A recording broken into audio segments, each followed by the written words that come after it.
Hi అండి, welcome to our channel. ఎలా ఉన్నారు అందరూ? మీరంతా బాగుండాలని నేను మనస్ఫూర్తిగా కోరుకుంటానండి.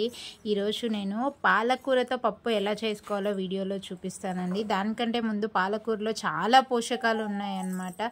సో పాలకూరను రెగ్యులర్గా తీసుకున్నా చాలా మంచిదన్నమాట.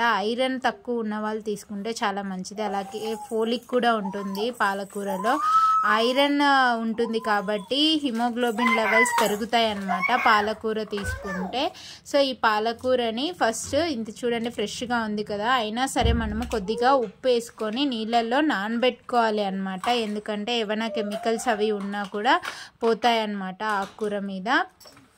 కాబట్టి పాలకూరని బాగా తుంచేసుకొని ఉప్పు వేసి నీళ్ళల్లో కొద్దిసేపు నానబెట్టుకోండి. ఇలా నానబెట్టుకోవడం వల్ల దాని మీద ఉన్న ఏవైనా సరే వెళ్ళిపోతాయి అన్నమాట. కెమికల్స్ అయినా సరే, ఏమైనా చెత్త లాగా మట్టి అలా ఉన్నా కూడా వెళ్ళిపోతుంది కొద్దిసేపు నానబెట్టుకుంటే. కాబట్టి కొద్దిసేపు నానబెట్టుకోండి ఇలా.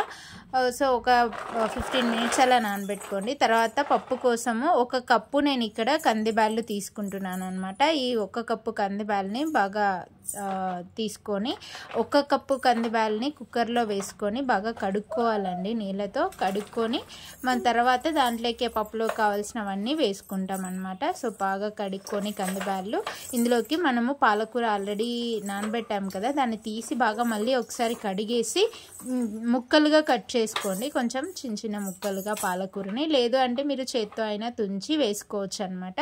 కానీ చిన్న చిన్న ముక్కలుగా కట్ చేసుకుంటే పప్పులో ఆకు బాగా ఉడుకుతుంది. సో ఇలా చిన్న చిన్న ముక్కలుగా పాలకూరని కట్ చేసుకోండి. ఈ పాలకూర ఆరోగ్యానికి చాలా మంచిదండి. చిన్నపిల్లలకి, పెద్దవాళ్ళకి, ఎవరికైనా చాలా మంచిది. అలాగే ఎన్నో విటమిన్స్, ప్రోటీన్స్ కూడా ఇందులో ఉంటాయి. కాబట్టి పాలకూర ఏదో ఒక రూపంలో తీసుకోండి, చాలా మంచిది.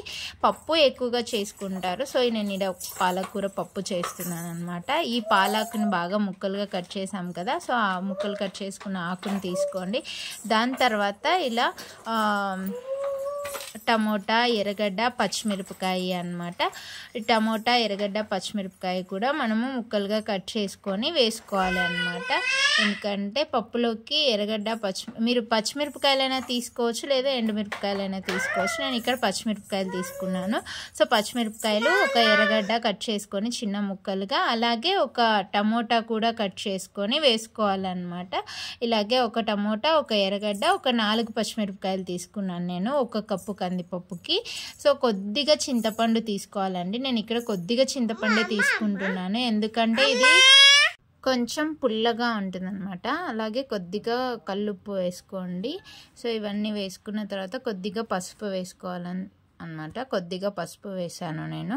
సో దీంట్లోకి ఇంకా మీరు 1 కప్పు బ్యాళ్ళు తీసుకుంటే దానికి ఒక 5 కప్పులు నీళ్ళు తీసుకోండి. కొంచెం మీరు ఎలా కావాలనుకుంటే అలా, పప్పు కొంతమంది గట్టిగా కావాలనుకుంటారు, కొంతమంది చారుగా కావాలనుకుంటారు. సో మీకు తగిన నీళ్ళు వేసుకోండి. సో నేను ఇక్కడైతే 1 కప్పుకి 5 కప్పుల నీళ్ళు వేసుకున్నాను అనమాట.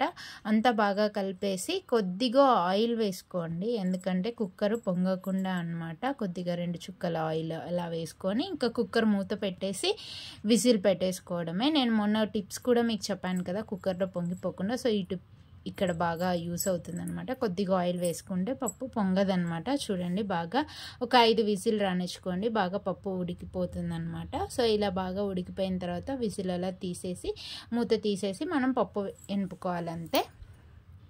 చూడండి, బాగా ఉడికిపోయిందనమాట కందిపప్పు. సో బాగా ఉడికిన తర్వాత నీళ్లు వంపేసుకోండి. వంపేసుకొని తర్వాత ఎనుపుకోవాలన్నమాట.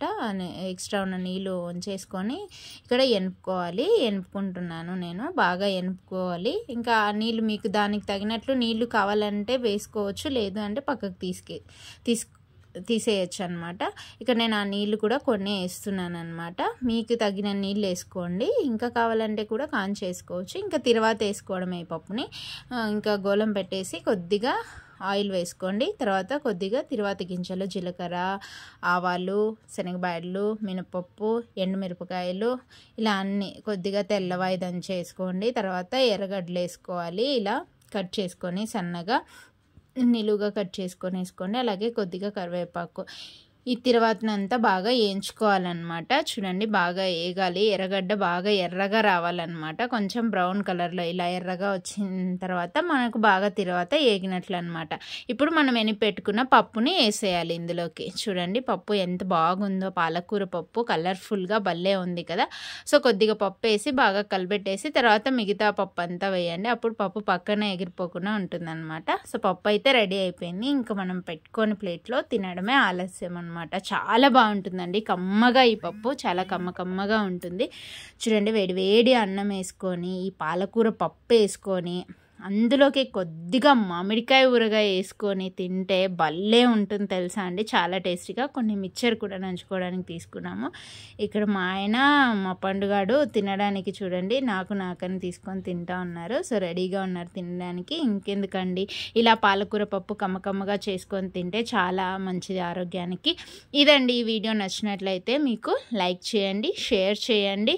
మన ఛానల్ని ఫస్ట్ టైం ఎవరైనా చూస్తుంటే సబ్స్క్రైబ్ చేసుకోండి. Thank you. Thanks for watching.